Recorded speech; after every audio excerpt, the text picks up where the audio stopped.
Yo, what's up, everyone? And chapter 1028 just dropped, and I'm not gonna lie to you, some gas for real. Like, oh, there's just so much I really want to talk about. Let's just hop right into it. If you enjoy this content, stick around, and obviously more One Piece stuff in the future. Honestly, I'm probably gonna drop another video tomorrow talking about this chapter as well, because oh my god, I'm just very, very excited to see what's gonna be going on in these next few chapters, just because of the thing right at the start. So let's get into it.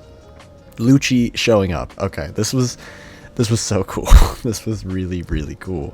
I'm not really the biggest fan of Lucci himself as a character. I think he's cool. You know, he's not like top 5, top 10 at all, but he's a pretty fiery antagonist, you know? And seeing his real return to the story ever since the Reverie, our anticipation for Lucci being back in the story has been really high. And specifically for me, I love the whole sort of his vendetta against Nico Robin, because he knows how dangerous she is because of what has been ingrained to him ever since he was a child. And it is so cool. And the fact that he is being brought back into the story to sort of prove to us and, you know, other people in the world that Nico Robin is by far the most important person on Onigashima is pretty crazy, because even Big Mom and Kaido themselves were talking about, we need Nico Robin, and now Cypher Pole is like, we need Nico Robin. It's showing that she is this pivotal point in the story and this pivotal person leading to the final arc of the story, in my opinion. Now, I'm going to go way more in depth into that stuff in my video tomorrow, because I don't want to just pad this entire review with just that. But oh my god, very, very exciting stuff, and I'm just really happy to see this plot line be introduced into the story. Now, the next thing I wanted to talk about, which is again why Lucci was brought into the story, it's that the world government and seemingly the Marines are heading to Wano in order to make sure Wano is basically annexed into the world government and forced into the world government. And that's just really cool. For some reason, this has me thinking that Cypher Pole told the world government that Orochi has been killed, or maybe they already had this plan way before, and that's why they decided to even work with Orochi in the first place. Now, with that, we don't really know, but I'm just, spitballing ideas here, because that just seems reasonable in my opinion. Why on earth would the world government work with Wano or some pirate-based organization if they weren't just gonna try and use them and sort of smother them under them? You know what I mean? It just feels as though this was inevitable in my opinion, but I'm really, really excited if this means the Marines are gonna come to Wano, because so much potential. Really, really excited to see. Maybe Smoker will show up again. Maybe we're gonna learn a lot more. Maybe some of the admirals will show up again. I don't know. The hype for this is really, really real in my opinion. I would love it if Fujitora showed up to Wano specifically, because he is from Wano, so that would be really, really sick. And I don't know, just wanted to highlight that as well, because it's just, the potential is very high. So the next thing I wanted to talk about is the Yamato Momonosuke stuff. I felt like it was kind of cool. I did not actually expect Yamato to return to Onigashima for quite a while. I just kind of assumed that Yamato would be trying to further guide Momonosuke in, teaching him some possible ways he could be able to summon the flame clouds. But I think it is definitely more in Yamato's character to kind of just be more headstrong, going back to the action as soon as they can. And it fits pretty well, because Momonosuke, he's going to have to figure out this on his own, which obviously is something he's been struggling with through the entirety of the story, confidence. So this sort of epiphany that he can do all these things on his own is what I think is going to really cement that he is developing into a more independent and strong character.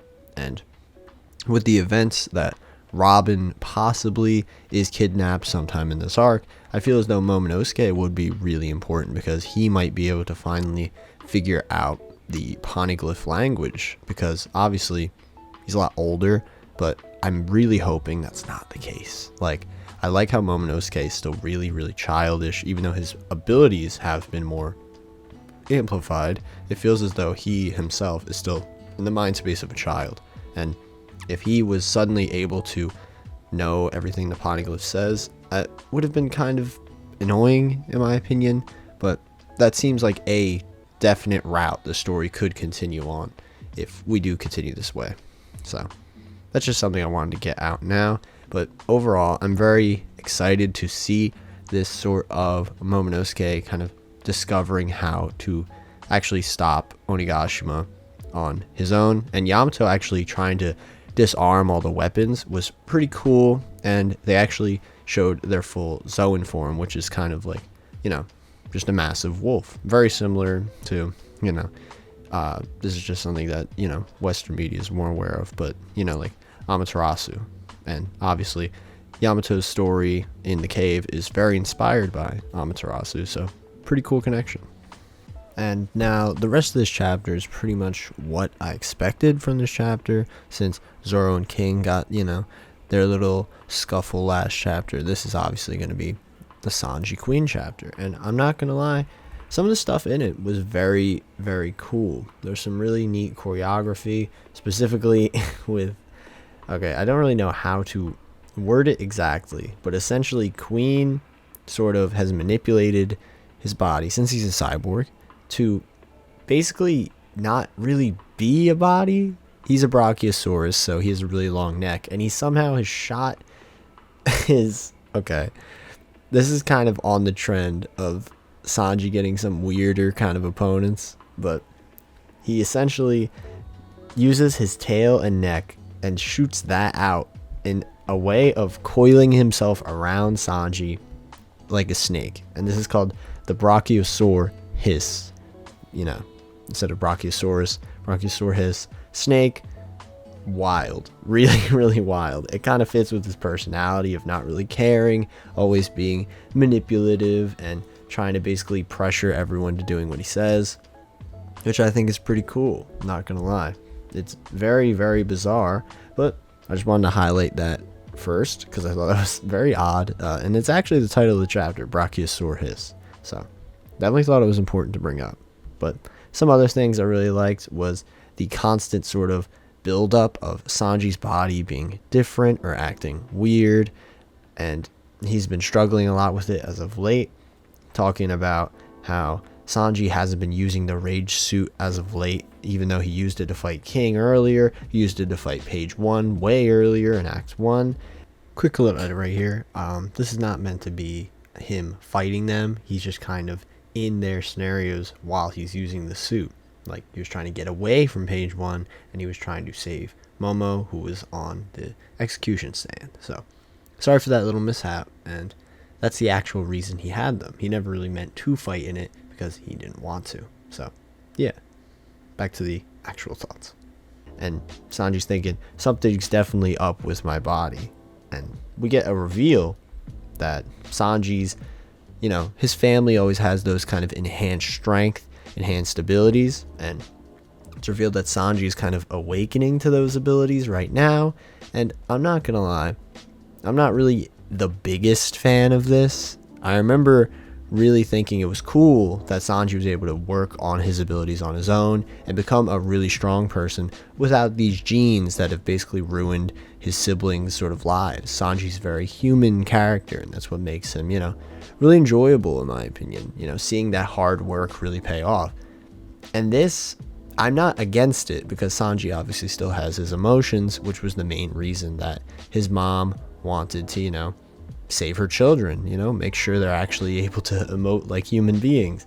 But I don't know, something about him getting a power up this way kind of annoys me. I feel as though the raid suit was a good call for having him get a power up because he didn't change, the suit made him change, but seeing that he himself has changed to have the Germa sort of genetics has me a slight bit annoyed, I'm not gonna lie. But overall, I think it is a good way of giving Sanji a bit of a power up, but personally, I thought the raid suit was a better idea because it didn't affect him all the time. Sanji's lack of using it also made me respect him quite a bit more because he knew, I hate my family. I'm only going to use this in absolute dire situations. And it's just a bit of a shame because this is definitely a Sanji can't run from this sort of scenario. You know, Sanji has to really now accept he is a Vinsmoke.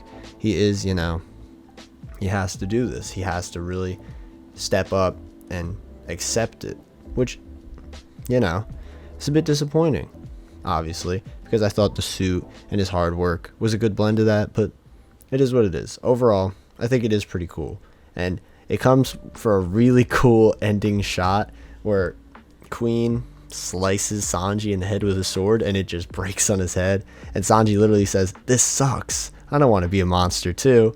I thought it was really, really cool. So this definitely does allow for, obviously, huge buffs to Sanji, you know? I'm not like a huge power scaling guy, but obviously, like, he's pretty strong now if he's able to just, like, cut a sword without even doing anything. And I'm very curious to see how this pans out. Also, there's a funny thing. Like I said, Queen coiled around Sanji, kind of crushing him, and Sanji's bones seem to be, like, completely broken, but he's walking totally fine, and I thought it was pretty funny. There's a picture of him that I'll put right here where it seems like his leg is completely destroyed and his spine is destroyed too. Thought it was cool. I also really like the scene where Queen says, "I only have to say my torso's name and then it'll blast at us," and it happens twice. I thought that was really, really funny.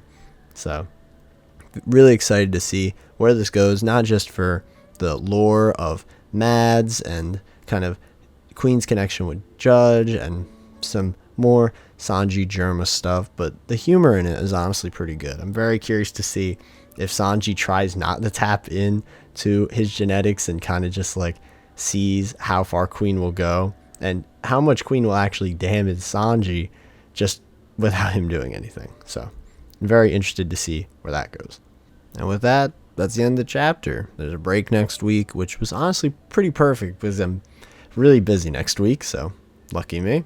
I really enjoyed the chapter. Very excited to see where basically all the plot line goes, specifically the Lucci one though, which again, video tomorrow on that. So if you want more of my thoughts on this chapter, stick around. But yeah, that's it from me.